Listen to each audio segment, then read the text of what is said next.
So now to do problem number 5, it says the library receives book donations over the course of a year. The number of books received each month is listed in the table. All right, so now this is a good one because we have the table. We just got to figure out what we're doing to 1 to get 2. Think of it like this. Think of a function as like a machine, all right? So I'm going to have this machine that I'm going to put a number in. The machine is going to do something to it, and it's going to spit out an output. So I've got my input here, and it's going to do some sort of math, right? And then that's going to spit out an output. So on the first problem, I'm going to plug in a 1. It's going to do some math, and then it's going to spit out a 2. And then for the next set, I'm going to plug in a 2, and then that's going to spit out 11. And then the next one, I'm going to plug something in, and it's going to spit something out. And so it says, write an expression that models the numbers of books received from the library. Now this one is going to be a little harder. Why? Well, because I already looked and I said 1 squared is 1. 1 squared plus, like 1 squared plus 1 equals 2. But what's 2 squared? 4, so that's not it. So that's not it, is it? So we got to do something. I think we're going to square something. And I think, so let's look here, and maybe there's a pattern that can jump out at us, okay? So to get from 2 to 11, what am I doing? You add 9. Add 9, right? To get from 11 to 26, what do I add? You add 15. Yeah. 15. To get from 26 to 47, what do we add? Oh, that's crazy. 21. 21. 21. And to get from this one, to this one, what do we add? 37. No. 30 something. 30 something? No. It's not quite 30. 28. 27. 27, yeah.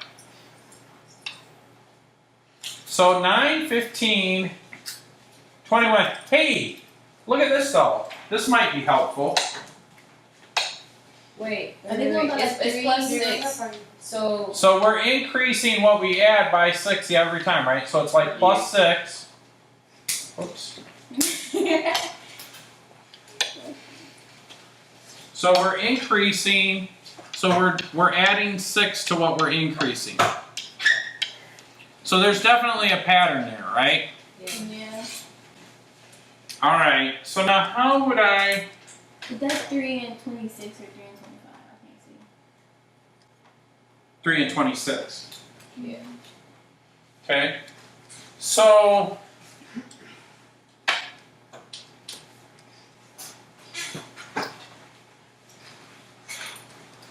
well, for today, there is a technique that you could use using this information.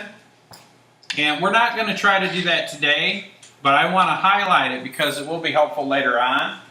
But there's a pattern that works.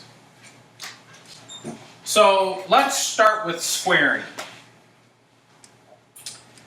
If I square 1 and get 2, what's 1 squared? 1. Plus. So to get 2, I got to add 1 or multiply it by a number and subtract 1. So let's move on to 2. What's 2 squared? 4. 4. And then if I add 1 to 4, does that give me 11? No. Could it So- even be cubed? Huh? Could it even be cubed? Could be cubed. Yeah, What's 2 cubed? Oh. 2 times 2 is 4. 8. And then times 2 again is 8. Plus. So I'd have to add 3. Plus So that 2. doesn't work. What if we take the square and multiply it by a number? What if I say, what if I do this? What if I say 3 times n squared, and then see what we do. So what is n squared? Wait. It'd be 1 squared. Yeah, so let's do the first one. So if I did 1 squared, what is that? 1 1. 1 times 3 is? 3 What do I got to do to get 2? minus 1. Minus 1. Now, let's see if this pattern works for the other ones. Wait, did you get 3 because they all go into 3? Or something like that? Or what did you Yeah, get? you're getting a little ahead of me, but yeah. Oh. Okay, yeah.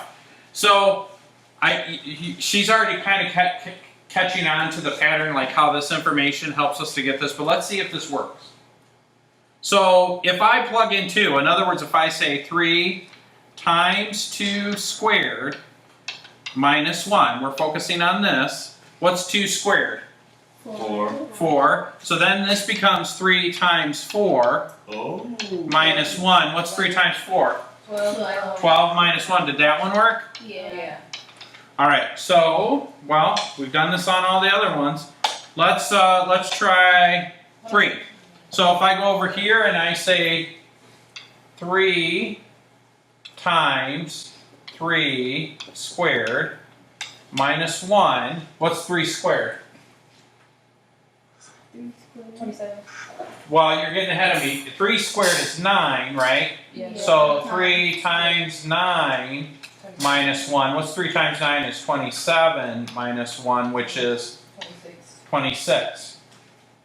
So that works. And if you were to do the same with 5, that works. So what's the answer? Did you go down? It's 3 and square and minus squared minus Yeah, 1. this is our model. This is what we use. Now keep in mind, there's a system that we could use to get that model. Mr. Adams is not trying to teach that to you just yet today. What is it? Well, I'll show it to you when we get to it. What I want you to recognize is that the patterns can vary quite a bit, but there's a function that we could use out there that can model some of these behaviors. Okay, now when I use function, what I'm talking about is a mathematical model that operates like a machine. I'm going to take an input, I'm going to plug that input into it, it's going to do some math, and then it's going to spit out an output. Does that make sense? Yeah. Okay, good. How you guys doing?